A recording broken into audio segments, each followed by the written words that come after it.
Black Widow, Alone Against the Tide, and Genesis Noir. This is Staying In. So I had something that I had not had for 20 years or so. And it was the perfect thing to have on a hot summer's day. I just walked 5 miles round a hill on a footpath which clearly hadn't been walked in some time, because at some point it was above my head. What? The footpath was above your head? The ferns and the brambles and stuff was all above my head. Oh, right, and I had to carve a path through this. Can we take 3 guesses, one each, as to what it is that you've not had for a nice hot summer's day in the last 20 years? Can we take a guess? Because I'm going to go first, and I'm going to say it's a Zap. Pete's in the right ballpark. Ooh. Straight out the gate. Can we ask supplementary questions? Of course you can. We're making the rules up as we go along. Yeah. Although Pete's already locked his answer in, so... Yeah. Did you buy this thing at your destination that you're currently... that you were at, or did you drive somewhere after this walk and then buy this thing? So I walked back to the car, and there's like a little tea shop there that sells all manner of different things. Yeah. And I bought it from there, and then I went and sat on a rock, took my shoes and socks off, and stuck my feet in the water, and I ate one of these. All right, okay. You've balled your fist when you said 8, so that means that like it's a bit. I'm thinking mini milk. Okay, Sam's gone for mini milk. See, I'm between two. You see, I'm part of me is thinking Calippo, but I feel like you'd have had a Calippo. You'd have had a Calippo then. So I'm instead going to go with a Fab. Oh Daniel, it was a Calippo. Oh no! I'm more shocked. I'm really actually quite shocked that you've not had a Calippo in 2 decades. I know. I was trying to work it out, and it has been a while because I write down all of the food that I eat, and I've been going back through the files. Yeah. Yes, the archives, the annals, and I was thinking, oh my gosh, why have I not continued with this? Even just outside the summer, because they're delicious. Oh my word, it was incredible. Like, you know, even if you don't feel in the mood for waiting for an ice lolly, you can kind of crush it on the outside, and you've got a nice thing to chilled squash at the end. Yeah, that you can just pour into your mouth. It was phenomenal. Like, it was about 32 degrees where I was. Yeah. The Calippo was the perfect antidote. What flavour of Calippo did you have? Got to be orange. Got to be the orange. What other flavours are there of Calippo, incidentally? Is there a lemon? There used to be a lemon. I have not seen the lemon in the wild for a long time. Yeah, just amongst the bushes. I know Ribena did one, or they still do one, don't they? Here we go. Orange, strawberry, and tropical fruit. Ooh, not had a strawberry. They've been known to sell lemon, raspberry pineapple, lemon minis, cola, bubblegum, raspberry pineapple millies, multi-pack. Ooh, I would have loved a Calippo bubblegum. Bubblegum's a huge thing for me. And a thing called Calippo Shots. Calippo Shots! I'd completely forgotten about those. What? Yeah, I remember them. Yeah, they came in a little pot, like little, just like ball bearings of ice. Yeah. Back when... It's not just an ice cube. No, well, yes, basically. Back when we didn't give a toss about the planet and we were just making everything out of plastic all of the time, you used to be able to get these little Calippo packs made almost entirely of plastic, and they basically just crushed up Calippo but made them into little small balls, and then you would like shot them, essentially. Yeah. Oh, they were so good, and I bet you that, you know, in 5,000 years' time when the aliens come down and start excavating, they'll find just a layer of them at some point in the Earth's crust and be like, yeah, that's what it is. That's what did it. That was the Calippo Shots generation.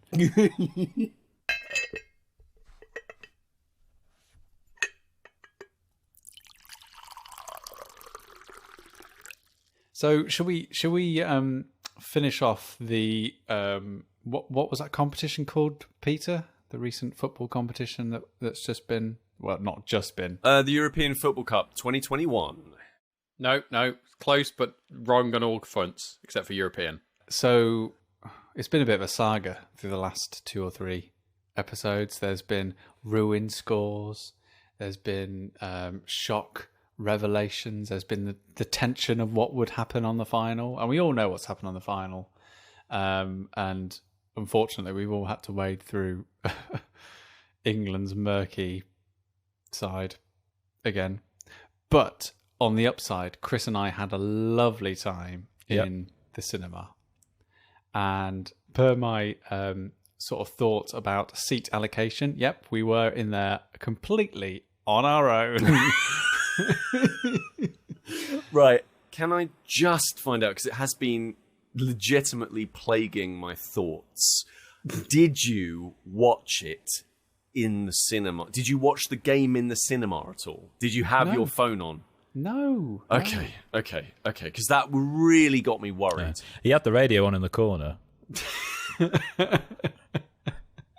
There was no picture-in-picture. No, it wasn't. I turned off all notifications. Good. It was just me and Chris. I mean, the moment we got in there, Chris didn't like the seats that I picked out and chose some others for himself. Well, in for a penny, in for a pound. We're on our own, surely. Sam was like, "Oh, do you reckon people will mind?" I was like, "Well, who's going to complain?" Yeah, but you know, the minute you change seats, even though it's it's like when you pick an empty seat on a train. The minute someone comes over and goes, I think you'll find that I was FB. That's me, though. That's the thing. That is always me. I'm always the person who has to go, "You're sitting in my seat." And I am so aggressive about it. Even though there's loads of empty seats around. Even though there's... Dan, especially when there's loads of empty seats around. Where there's loads of empty seats around, there's no notification to state beforehand that this seat was reserved. Pete still gets angry at them. Where does it end, Dan? I go and sit in somebody else's seat. They come over and say, "You're sat in my seat." And then I look like an idiot because I've sat down in somebody else's when I've already got pre-booked tickets. And it's all because this one person. I will not stand for it. Well, no, you're sitting. You might have to stand. Yeah. All right, so what did you watch? It was a Marvel movie, wasn't it? We went to go and see Black Widow, which is the brand new, much delayed movie from Marvel. And I mean, obviously, this is all going to be tainted by the fact that it's the first time I've been to the cinema since February of last year. But it was really good to be back, and it was still missing the communal aspect of it. I tried my best. Just sat around all the seats. Chris just made noises from different seats the entire movie. It was missing that, but the sound and the picture and the full force of an image hitting you at 100 miles an hour, like that was there in spades. And Black Widow was probably the perfect movie to sort of re-enter that cinema experience with. I think the only other movie, if I had to pick like the movie to go and see after being away from the cinema for a year, it'd probably be something like Mad Max Fury Road. Right. But this was like a very good sort of second option in terms of like wanting that, this has to be seen on a big screen kind of thing. The only thing I'd like to have seen Mitchell's versus the Machines, I think, on a big screen. Oh, that'd be fantastic. So this has been much delayed, and this sees Black Widow, played by Scarlett Johansson, it's not a prequel of sorts, but it's kind of like a film that takes place within the previous like Marvel timeline. So I think it's after Winter Soldier, or is it after Civil War? It's after Civil War. So I guess it is a little bit of a prequel of sorts, but I think what really sort of makes this film special is how it symbolizes the kind of the arc that Black Widow has gone on, and not necessarily as a character, but as a symbol, and how that symbol has been perceived throughout the MCU, where she started as a literal object in Iron Man 2, actually referred to as an object, and they're pretty much just to look at some ass, to now having her own film where they explore a lot of pretty dark and very sort of deep themes that surround this character. This character that was kind of like robbed of her childhood and literally almost like robbed of her sort of womanhood as well, and forced to become this assassin. And finally, it kind of has brought that character a lot more into the foreground. And this is kind of like the crowning moment of that sort of the perception of that arc and the job that the MCU have done in kind of like finally positioning female characters, on par with the male characters and giving them real stories and real histories, and they're not just there to look good. And it's a very good film. I think I've got definitely problems with it, but I think that there were times that and I think this is always a sign of a good film. If there's the Chris turn, if I turn to Chris and kind of like look at him in disbelief, then I know that like there is like good stuff happening on the screen. We've not done that since John Wick, have we, Sam? Oh yeah, but that was the Chris turn and the slow recliner seat back in its upright position. That was incredible. So what kind of a genre of movie is it? Because it doesn't strike me from anything I've seen about it like that sort of classic superhero movie, like some of the early Avengers movies or even some of the Iron Man stuff. Like, it strikes me as slightly different, but obviously it's still a superhero character. So what kind of a genre is it actually in? It's really interesting that when this was being developed, it was mooted as something that would be more reminiscent of a spy film, and there are echoes of that here. I don't think it fully lands as a complete spy film. I think there's a lot of action in this. The action is, by the way, is really, really good, really visceral. The last time I saw action quite like this was probably Fallout, Mission Impossible Fallout. It's extremely visceral, and there's not that kind of cloak and dagger that one would necessarily expect, say, in a spy film. It's a kind of an action thriller, I would probably describe it as. That would probably be the best way to typify this. And what I really, really like is that a lot of people were assuming it would be about Budapest because that kept coming up in previous bits of dialogue with her and Hawkeye, and maybe there'd be something about that being realised. But actually, Budapest is integral, but it's a kind of a flash in the pan thing. This is about something else entirely, and what it does really, really well is introduce a whole cast of characters that aren't necessarily from the MCU as we know it. They're those that surround Natasha, and Natasha has generally been a very private individual, A, because that's the nature of her character, and B, as Sam has alluded to, they've just not given her a platform to actually have much of a character, really. Scarlett Johansson has had to really work very, very hard. And I've always had extremely mixed feelings about what that character's arc, particularly into Endgame. I can understand both sides of that decision, but I've always felt slightly cheated by the fact that she never had a film prior to that. And for me, there'll be two types of people in the world that come out of this film, and it'll be about how they rewatch the Marvel Cinematic Universe and where this fits in that. Because you can watch this after Civil War, and you'll get a very interesting kind of trajectory going into the events of Infinity War and Endgame, or you can watch it now. And for me, this doesn't feel like a Phase 4 film. This feels like a film that is just too late to some degree. I'm glad we've got it, but at the same time, I do feel a little bit robbed that we haven't had it before. I almost wish that, having seen this, that they released more films after Civil War, detailing a lot more of what the characters got up to within that time and generally what they were dealing with, where there was such unity within this sort of core group, and then suddenly there was this division. And I know that in the original comic book run of Civil War, like that was something that was explored like almost to its detriment. Yeah. Like, did you read Civil War? Yes, I read it secretly, Pete, every time it's Stay at Yours.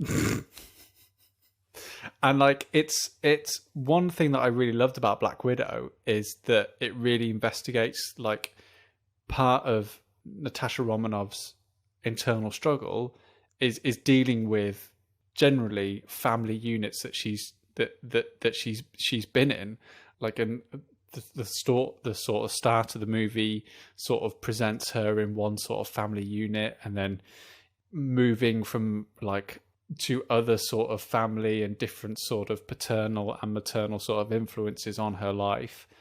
And that's why I think that the break that happens in Civil War like impacts her the most, because this is a character who's always been robbed of her family. She's all and the chance to even have a family of her own. So I feel like that was such an interesting thread to explore that I really would have loved to see like more of the characters developed in this way, especially after such a rift that was Civil War. I feel like if this film had come out, Christ, when was like 6 years ago, something like that? I think it was 2016. I think, yeah, Civil War was. I feel like if this film had come out then, I think it probably would have really, really been exceedingly timely. But even without that, it's nice that, as Chris was saying, that if you want to, you can put this where it should be in that timeline. But I mean, I've actually watched like earlier this week. I watched Endgame again, and one of the things that I actually took from it, more so than kind of previous times I'd seen it, was the kind of the arc of Natasha in that, and how she reaches a point. And obviously, I've not seen Black Widow, but I've seen the rest of the films and seen her arc play it. And in Endgame, she does find herself. Perhaps contentment isn't the right word, but she finds a role for herself where she is responsible and she knows her place, and she has a kind of her own mission that she's dedicated towards. So seeing how that all plays out, finding her in that place, and then seeing how the rest of the film plays out. You say you could watch it after Civil War. How does it feel going straight, following Endgame, back into her story in that way? Does it jar at all, or does it still work kind of in that sense? Because obviously it does strike me that it would make more sense, as you say, to follow Civil War. But does it work kind of as a follow-on after Endgame? Yes, it does. There's a little literal nod in there, which I'm not going to talk about, that kind of links between this film and Infinity War. If anything, what I take away from it now is that I really can see how she views the Avengers as a family, and what this film offers actually is the opportunity for us to see another family, and somebody who's incredibly private. We realise they have a very interesting kind of backstory, and if anything, it's going to make that moment in Endgame even more poignant, I think, as a consequence, because we'll know then what she has kind of lived through, really. And the film does a very, very good job of, in one film, which, you know, as Sam's alluded to, a lot of the other characters in the Avengers have had several films, like 3 films, for example. All of them apart from the Hulk, pretty much. Hawkeye's got his own TV series coming up, a bit like Loki. He's going to have like 6 hours time. Can't wait for that. Devoted to that. But whereas Natasha's had just 1 film and bit parts in the other films, the director does a very good job of giving us that now, that sense of the now, in the moment of an action thriller, which is at a fast pace, but also paying reference and paying homage to what came before. Really, there's an incredible opening sequence before we get to the titles, which is just brilliant, absolutely brilliant. And Florence Pugh is incredible. Like, for those who've seen like Midsummer, for example, so good. She's a phenomenal film, which I watched. Fun fact: after I left Sam and his partner's New Year's Eve, I went home and watched that film. It's a great way to bring in the new year. I love the director, though. It's a great film. But and Florence Pugh's stand out in this film, really. And it's really interesting. A lot of people are viewing her as the kind of replacement to Natasha, which I have kind of mixed feelings about. I think she's an interesting character in her own right, and her arc is going to be a really interesting one going forwards. Yeah, the kind of the rapport between her and Scarlett Johansson is fantastic, really. And it's really the kind of like the major plus of this film for me, even aside from the excellent action. That has just been brilliant to kind of watch. The chemistry there is just fizzing. Chris, your RPG running has been getting me back into the RPG playing mood. Okay. What are you hanging out with other people, Pete? What's all this? No, it just doing RPGs regularly, because we had a bit of a break of doing RPGs because I was running basic fantasy. Bit of a break. You've been running Blades in the Dark, and I've realised with RPGs, with war games, with miniature painting, all that sort of stuff, if you don't keep it up, if you don't do something regularly, if you don't have like a support group, also known as enablers, support group. if you don't have the people to enable you to get obsessed with these things, then the desire to actually be a part of those and run those things yourself kind of goes away a little bit, I've realised. So it's been really nice to kind of, it's given me the buzz again to go and like read RPG, like just read RPG books and go on Kickstarter and be like, oh, I'll back one or two little things over here.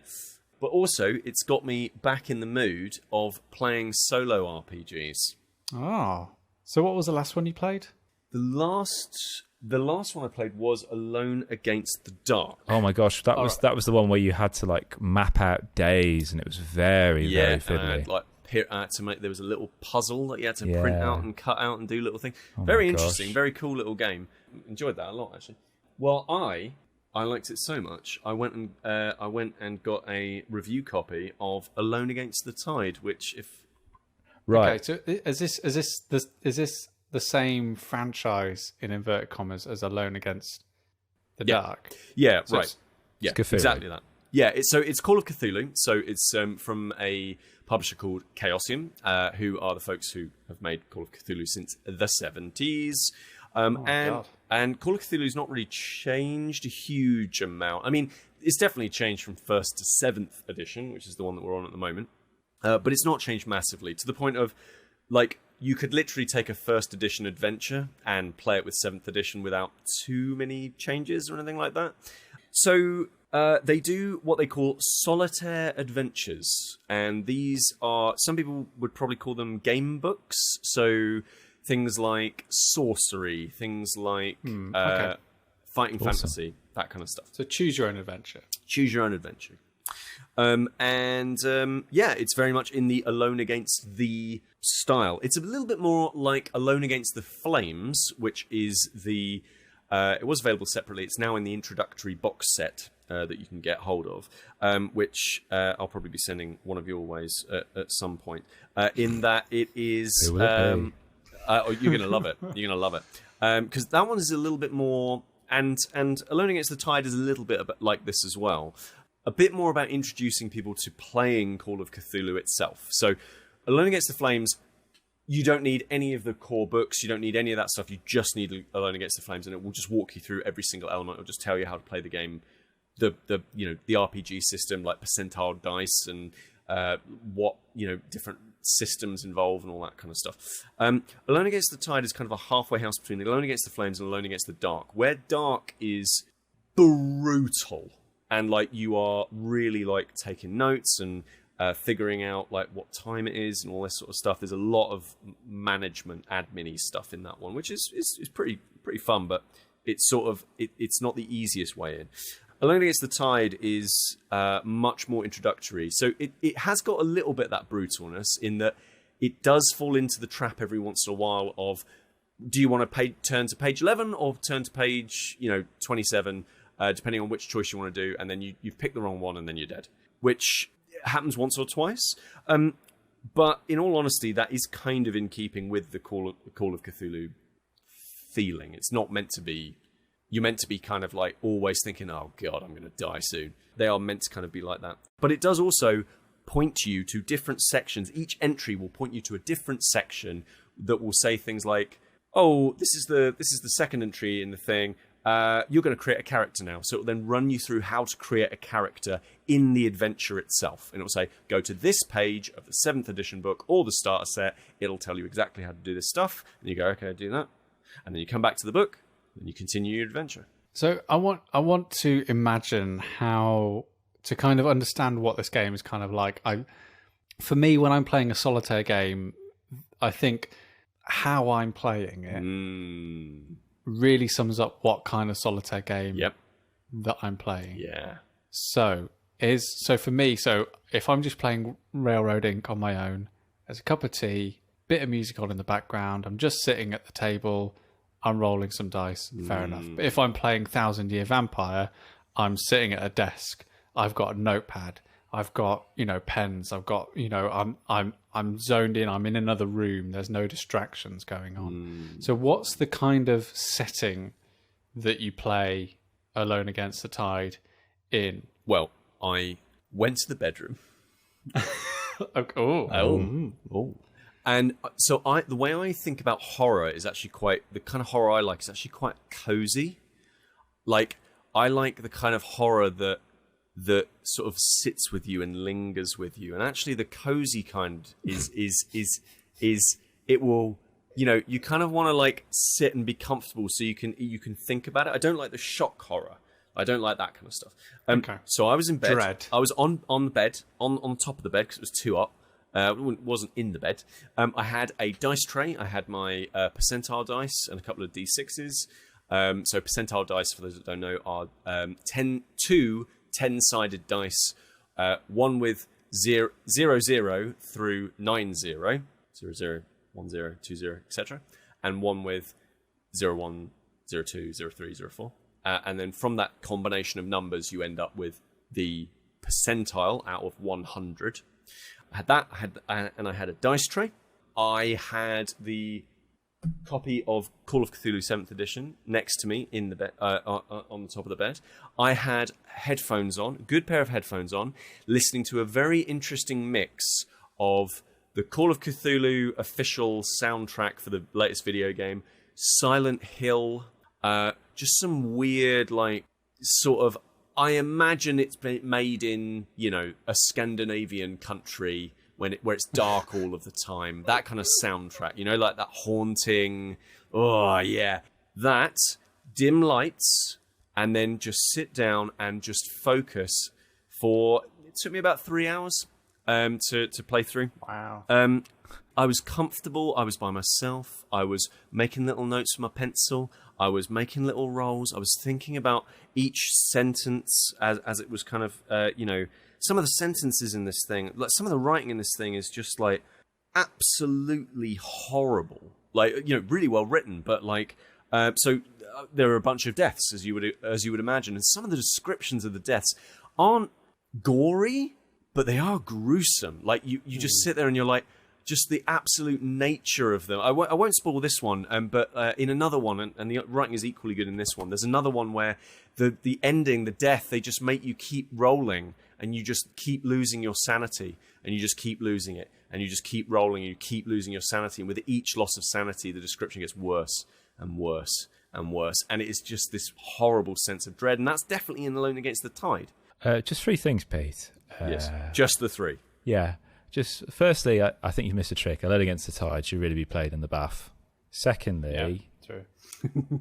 we haven't got time to do this today. It's a podcast in itself. But I really am interested in how you define the word cozy as being synonymous with psychological horror. Yeah, because there is something. Yeah. No, there is something reassuring about it. I kind of think about it in the same way as like murder podcasts. Yeah, a lot of people find a lot of comfort in murder podcasts because it's exploring the very dark parts of society. It's the same comfort that I get that I think Dan might get when him and I look at descriptions of horror movies on Wikipedia. I was about to bring that up because we've talked before about we don't like horror movies, so what we do is read the plots and it makes us happy. Yeah, because I'm like, oh, that's horrible, but I can immediately just turn it off. So why would you want to play a game that makes you feel uneasy? So I do play video games. So video games I quite like that make me feel uneasy. I don't like movies that like it, that do it, but I do like video games that do it. So Silent Hill is a classic example of that. I love Silent Hill series. I love the Silent Hill series, the 4 that exist. So but yeah, I mean, like, I definitely get that kind of creeping sense of uneasiness from this book. Yeah. And obviously listening to a good soundtrack helps as well. Okay, so the third thing I was going to ask, and this kind of follows up to Sam's question, was because Alone Against the Dark is quite hardcore in the sense of the kind of the amount of note taking. I saw somebody review this particular game, and they showed me, not me personally, they showed the camera their notes, and it's just one side of A4 was all the notes they took in a single campaign. It's just like one sentence, and it really is literally just to mark your page as a little record. Yep, that's exactly. So you can kind of leave it. You could play it all in one go, but from what I understand, you can walk away and come back a little bit like a 1,000-year-old vampire. You absolutely could. You absolutely could. I think you would miss out. I think doing it in one go is a really all-absorbing way of doing it. Like, if you have the privilege of time to do that, like, if you can, I think that's a great way of doing it. Get cozy, get dim lighting, get that mood set, and just go for it. It is really, really great. But one of the things with RPGs that I think they inherited from war games is the easiest way of learning them was somebody showing you how to do it. Yeah. Same with Magic the Gathering, right? We always talk about Magic the Gathering. Sure, the easiest way to doing that is that. But this almost is that. So sure, Call of Cthulhu, the actual proper, in inverted commas, tabletop RPG, is not a choose your own adventure path. That's not how it's run. But by reading these and playing through it and playing a really, really cool 3-hour-long experience about a small island area that has a professor on it that was looking at things that maybe he shouldn't have been. By going through this adventure, I now feel way more confident about running Call of Cthulhu.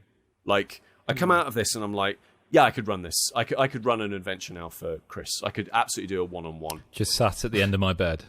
Right, yeah. You just have to be there in the bedroom. I tell you what, if you want to get freaked out, you can. Yeah. I've always wanted to get cozy with you, Pete. In my bedroom, yeah. Well, you know what? If you wanted to do that, that's absolutely fine. What night? Actually, that'd be a nice way of playing it, wouldn't it? Like go top to bottoms and just like on a sleepover slumber, just play an RPG. That'd be quite fun. Well, Pete, you and I are about to spend a couple of nights in the same hotel. We are. So, do you want me to run an adventure, or is this some other sort of? Is this a proposition? I can't work out where we are now. I'm suddenly quite uncomfortable here. Yeah, I mean, I'm not uncomfortable. I'm quite open to the idea, but I'm just... Sam, are you awake? No. And you just hear the sound of dice being rolled in the dark. Sat in the hallway. So yeah, I think it's a really good adventure. I believe it's a reprint of an adventure that came out a fair number of years ago. Very, very good. Very nice. So I've played all of those now, except for Alone Against the Frost. That's the last one. That's for the weekend away, isn't it? Yeah, it is, yeah. It's your turn tonight, Dan. Yeah. Oh, dear.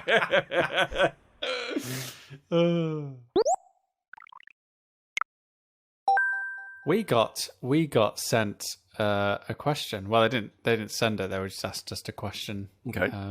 Well, they sent it basically. Didn't so they? I've got it to hand here actually. So thanks, Chris. We were sent a lovely question by Damien Faulkner on our Instagram. Okay. One of the many means in which you can contact us. If you go to our website, you'll find all the other info for all the various different social medias. Pete's mobile's up there as well. My pager.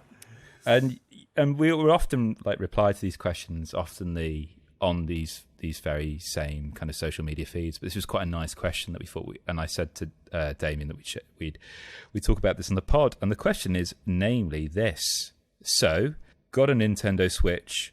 Quote marks for my kids. After hearing you all talking about it so much on your podcast, must have Switch games? Question mark. Oh, Dan, do you want to go and make yourself a cup of tea?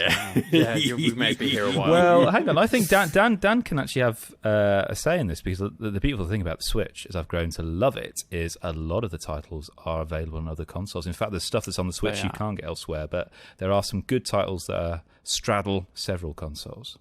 Yeah, but I feel like especially being a father as well, the handy thing about the Switch is the portability, which I do think affects gameplay in some regards. But yes, you are right, Chris. Right, where to begin? First of all, let's start with the exclusives, namely Nintendo. Right. Like, I'd like to say you can't go wrong, but I feel like you can. It's difficult to go wrong. Not impossible, but difficult. But I feel like you only need one or two, especially because the price point doesn't tend to waver. Yeah. Like, don't wait for a sale. It's not happening. Don't wait for a sale. That Nintendo will keep those prices high. I think Super Mario Odyssey is one of the best platform games that I've played in a long time. Yep. And I think it's definitely worth the experience on Switch. Mm-hmm. And I'd always skew for Mario Kart 8 because I think, especially if you've got kids, that party experience, that challenge of gameplay is just... If you had it and all the DLC on the Wii U, you might be able to skip it, but honestly, it's so good on Switch. So good on Switch. So I think that's where I would land. Like Breath of the Wild, I really bounced off of. I still played it for 15 hours, but I really sort of... I think that if that's the game for you. For me, Mario Odyssey was just a perfect game in terms of how it, like, these wonderful little piecemeal adventures, the sense of rewarding discovery and no weapon degradation were just, the best bits of that game. Those would be the sort of the Nintendo core exclusives that I would definitely recommend to get going with. Yes. Can I say one? Because I haven't played many, not having a Switch and all. But before someone else takes it, and this means I can contribute to the conversation. I'm going to say a game, one of the best co-op games I've ever played, and we all played together, which is Heave Ho, which was absolutely incredible. That was great. So much fun. That was very good. And I'd add to that Towerfall. Oh yeah, Heave Ho and Towerfall, which we played on your stag, Sam. Yeah, I would add to the exclusives. If you've not played one before, go and get Animal Crossing, because it's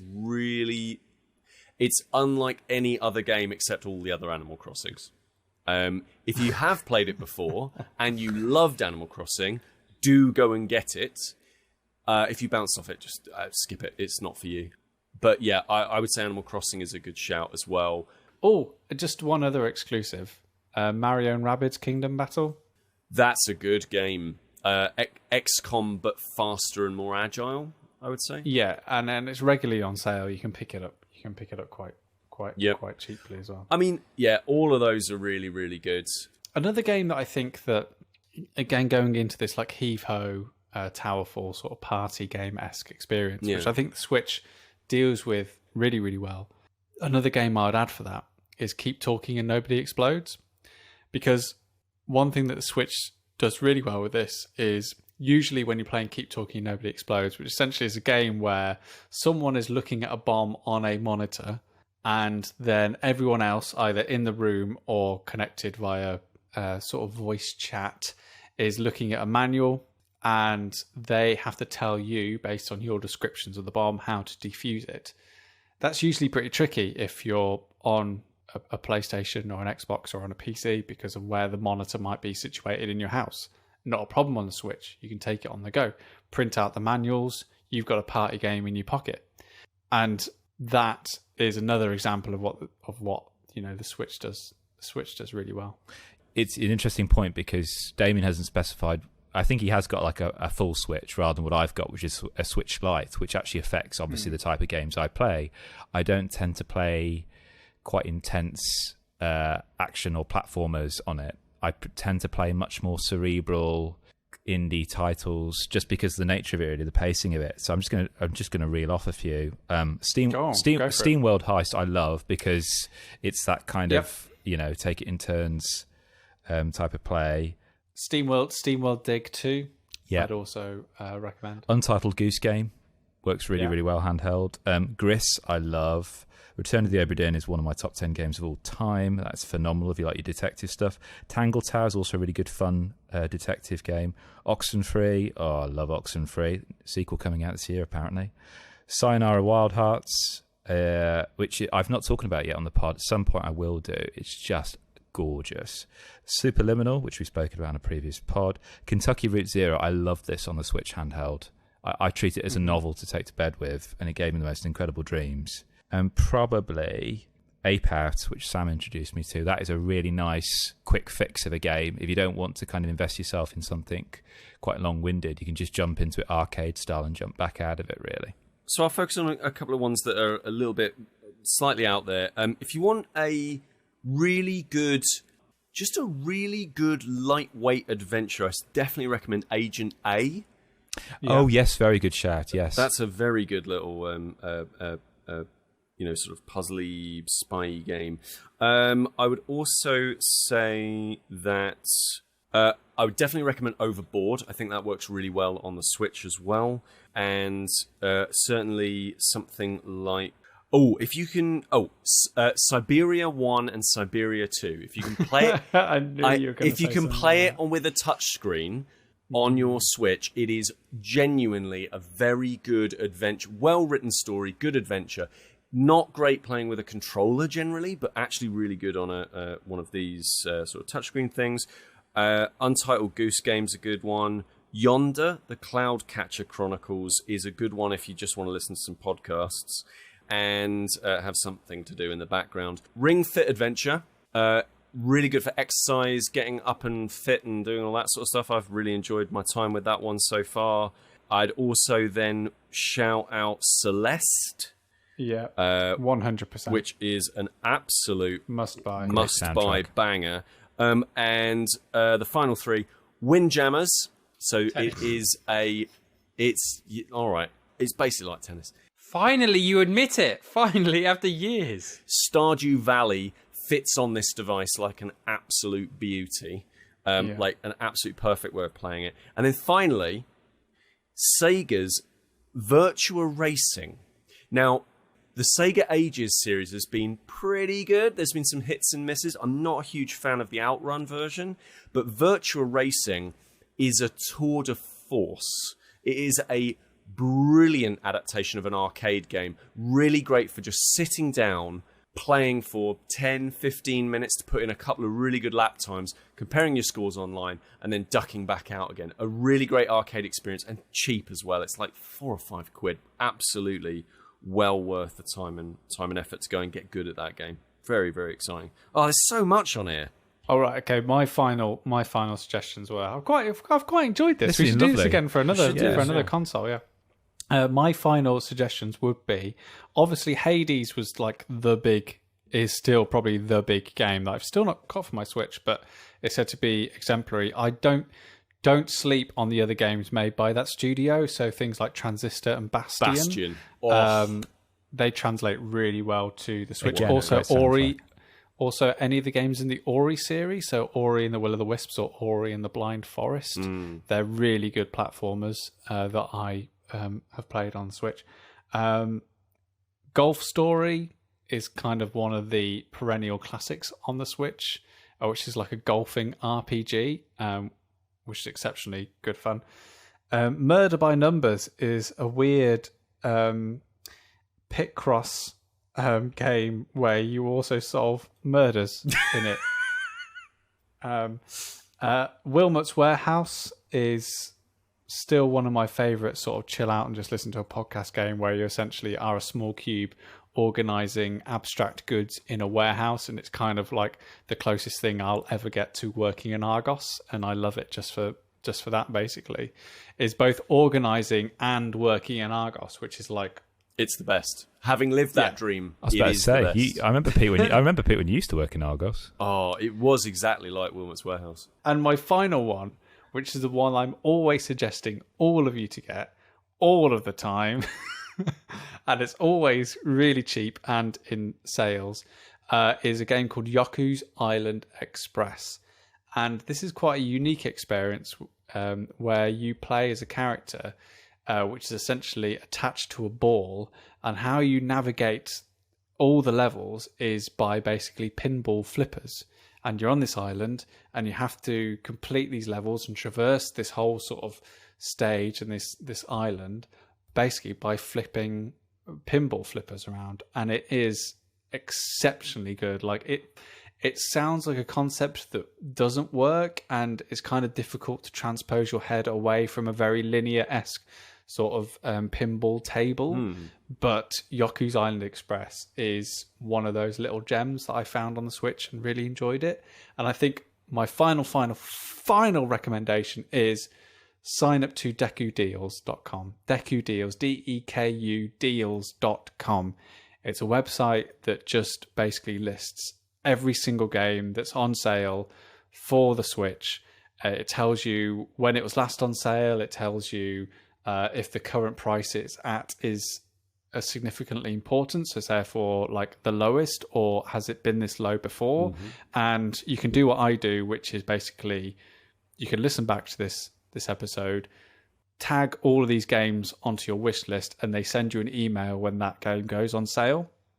And it's a really good and efficient way of kind of going, all right, this game's dropped to a $5. This is the lowest it's ever been. Snap, pick it up.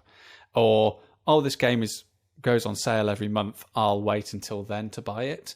I wish this service existed for, the PS Store.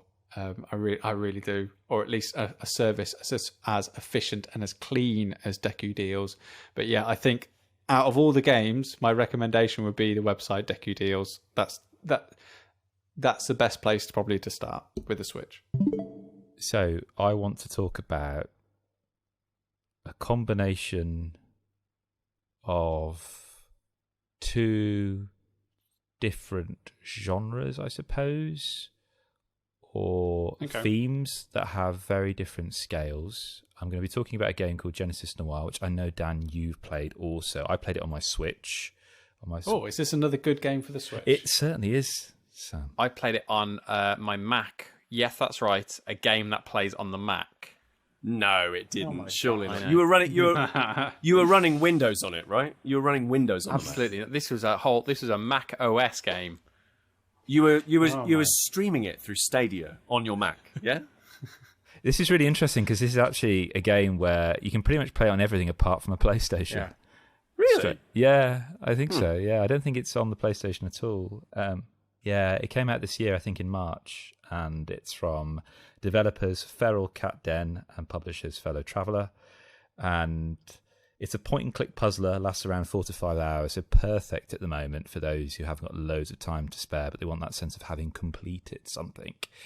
It's also incredibly light. I think to call it a point-and-click, yes, you are pointing and clicking in places, but at times, for the majority, it's kind of like an interactive film, really, which I don't begrudge whatsoever. I really enjoyed my time with it. To me, it felt a bit more like an art installation of a game.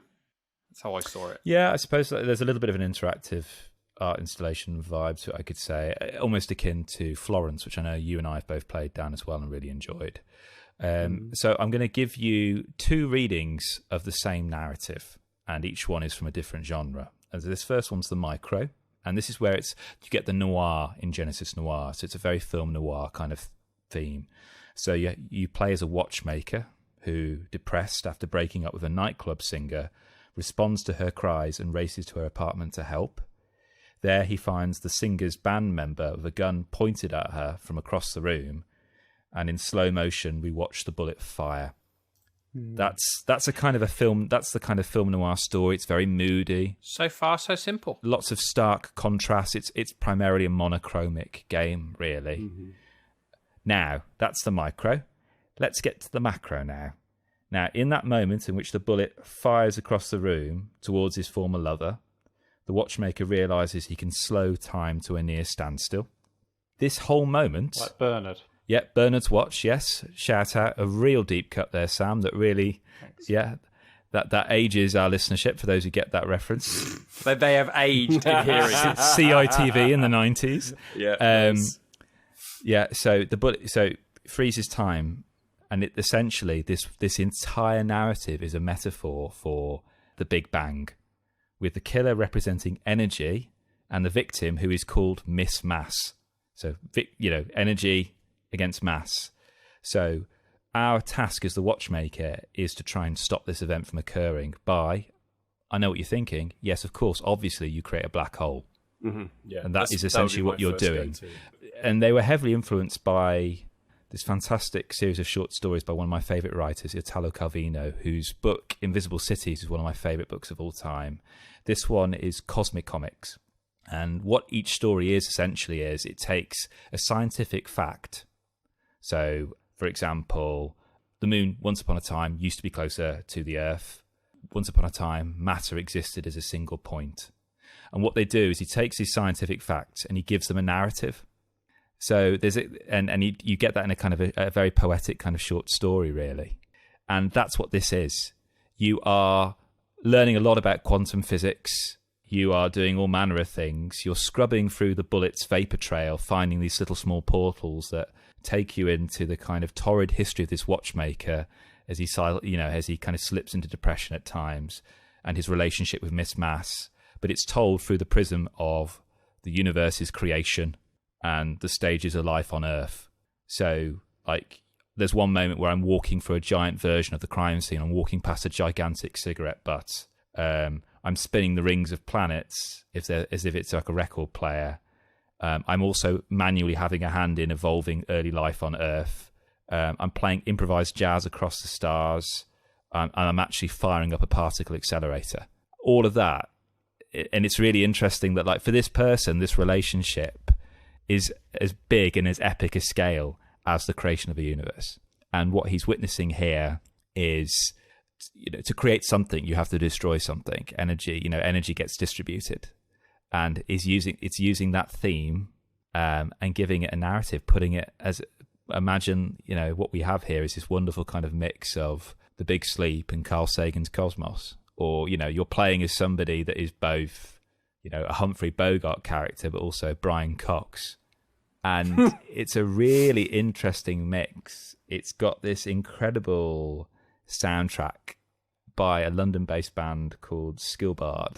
And, like, there have been genuinely moments in this game which I've gone, this is incredible, this is ridiculous, or that was amazing. Like, where I am literally just composing and jamming with jazz across the stars while the planets are wheeling by, and it just goes in directions I never really expected. Like, shifting from the micro to the macro is just this incredible kind of seesawing, which I think it does really well. Graphically, it's phenomenal. I don't think I've ever taken as many kind of screenshots of a game on my Switch as I have done in other titles, really. Yeah, I think for me, that was the biggest takeaway I had from it, was just the music and the visuals are just spectacular. So, kind of as Chris alluded to, it's very kind of monochrome, very black and white. There are bursts of color every now and again, but they're done in such a way that when that burst of color happens, it's very striking, and it's only kind of literally a glimpse or a flash somewhere on the screen. It's nothing kind of, it's not like a thing where you've got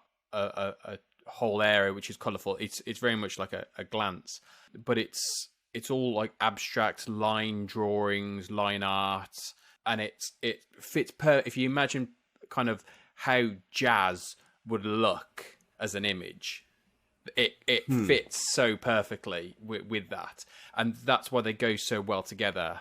And there are kind of, as Chris has talked about, kind of the visuals it creates at certain times. So there might be a moment where kind of you're in some sense of crisis, and on screen you can just see kind of 100 different versions of yourself stretched out, and as you move the cursor, the whole image is moving all in sync and moving around, and it's doing so many different things that are fascinating. It gives you no instructions whatsoever.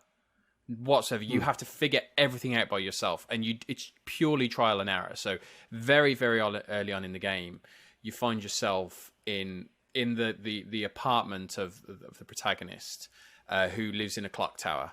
And again, this is all very abstract kind of designed. And you just start moving the cursor around, and you find that certain things, when you move the cursor past them, without clicking anything, your cursor interacts and it maybe knocks something off a shelf.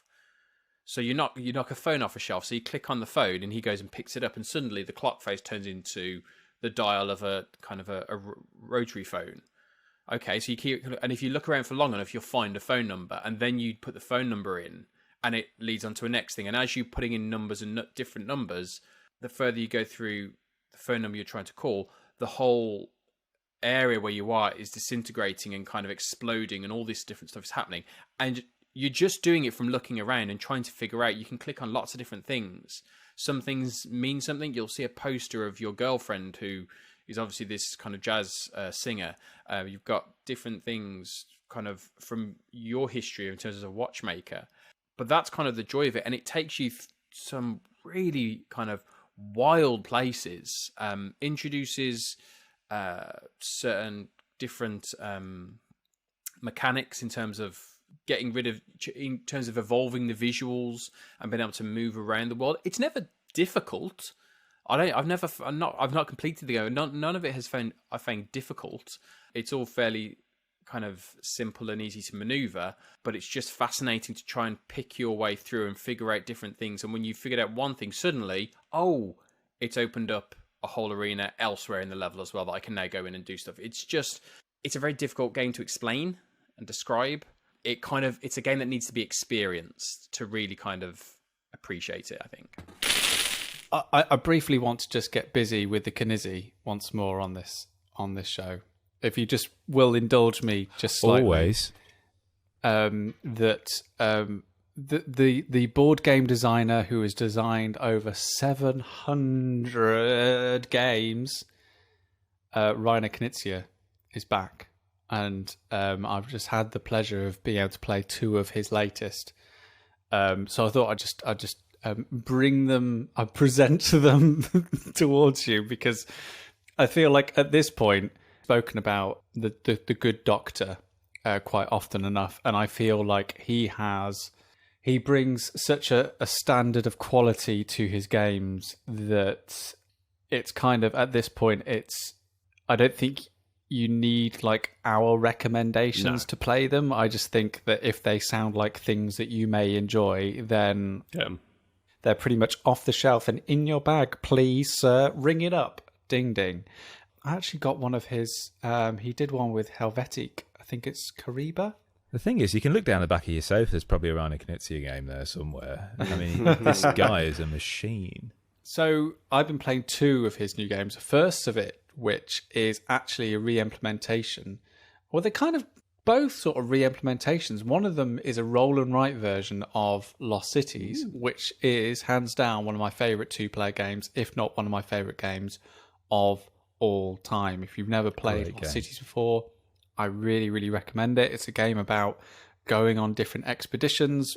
What you're doing is you're drawing cards from a deck, and you've got to try and play those cards in ascending order.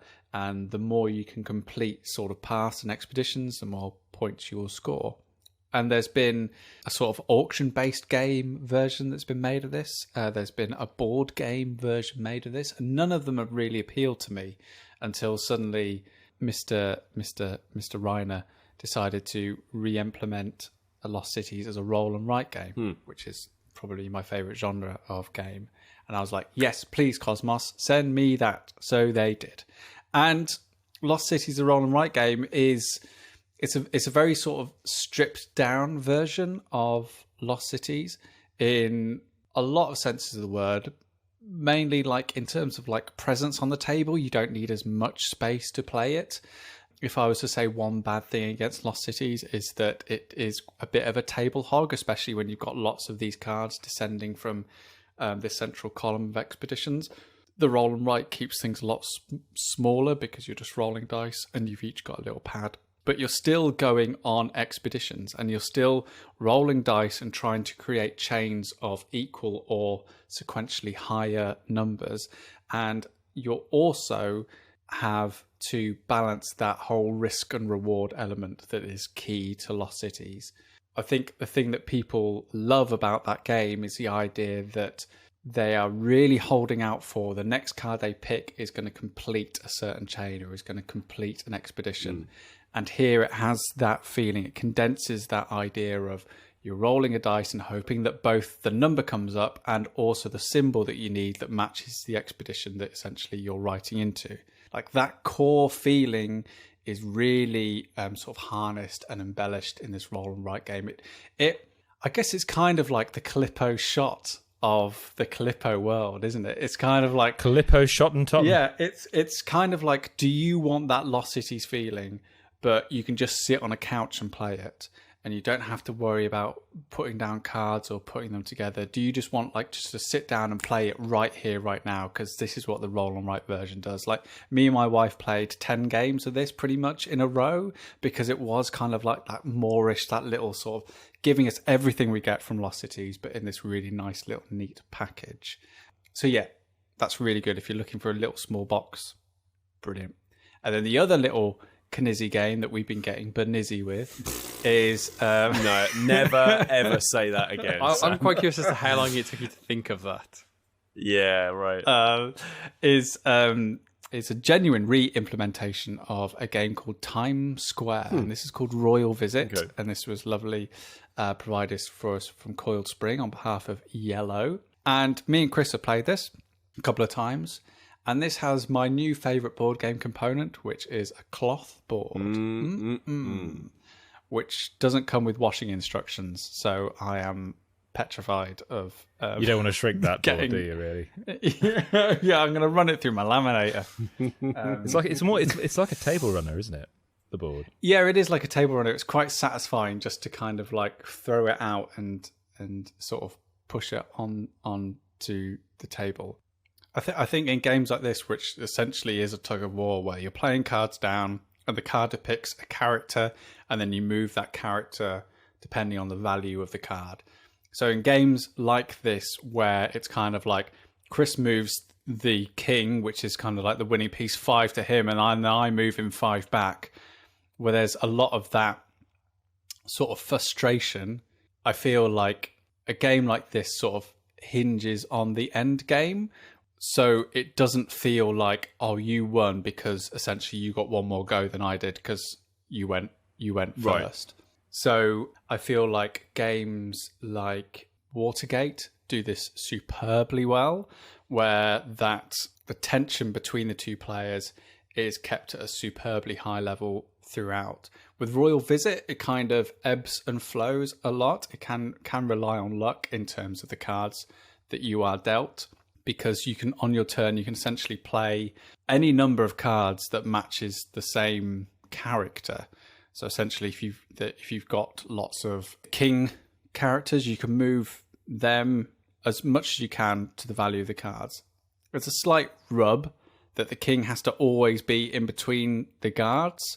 So you can play a bit of a game where you can essentially, as the other player, move the guards so they're really close to the king. So essentially the king can now not move, or you can move the guards really far away from each other so the king's got lots of space to move in between. There is just enough edge and grit within the cards and some of the special things that they can do, which means that what could be a very frustrating tug of war where things are just flowing backwards and forwards doesn't feel that way, and feels tense and feels engaging and enduring. As I think, as a sort of way of helping that, there is a second way that you can win, where there's this little token where moves towards the player if you've just got characters sitting basically in your home section. So if you can just get players towards you, you can move this token towards your area, and it means that there's always something else to be thinking about. There's always something to consider. It's not just about the king. It's not just about where the king is on the board. It's what the other characters are doing all the time. And I think that is just, an element of Reiner Knizy's great design, that he's always tends to always show that there are things in his games that always just elevate them a little bit more. And Royal Visit is a really pleasant, lovely little tug-of-war card game. The box it comes in is the standard 2-player box. Mm-hmm. So it really fits. I've got I might post a photo up actually when this goes live, of my little 2-player section in my board game collection, and all of them are exactly the same size. I don't know who decided that, but it's wonderful to have this like completely uniform and standardized 2-player section of my collection. But Royal Visit has slipped right in, both figuratively and literally, into that collection. It really is a nice demonstration of how those tug-of-war games can really work and be at their best.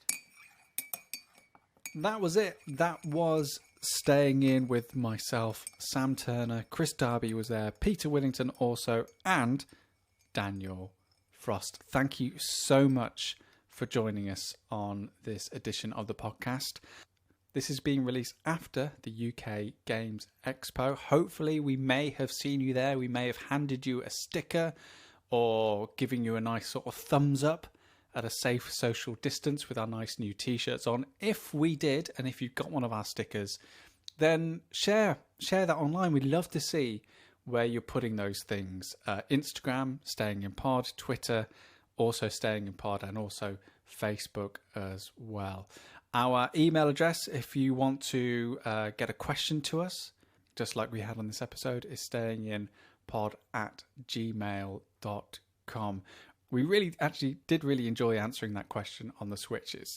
It's sometimes we usually just like to just talk about one thing on the show and really concentrate on it and drill down on it. So it was really good just to be able to throw a ton of games at you that we kind of personally recommend. So if you've just picked up a console for the first time, or you're just trying to wade your way through the PS Store or Steam or something like that, or maybe you're just finding yourself in the world of films or books or music or board games for the first time, and you're looking for a recommendation of what to introduce to your family, or something to take away on holiday with you, or a certain genre that you didn't like before but now start to get into, and you'd like a bit of help, I guess, from us four idiots, then we'd really like to be involved in that discussion if we can. So just let us know on Instagram or Twitter or Facebook. You can send us DMs and PMs and emails and all that kind of stuff.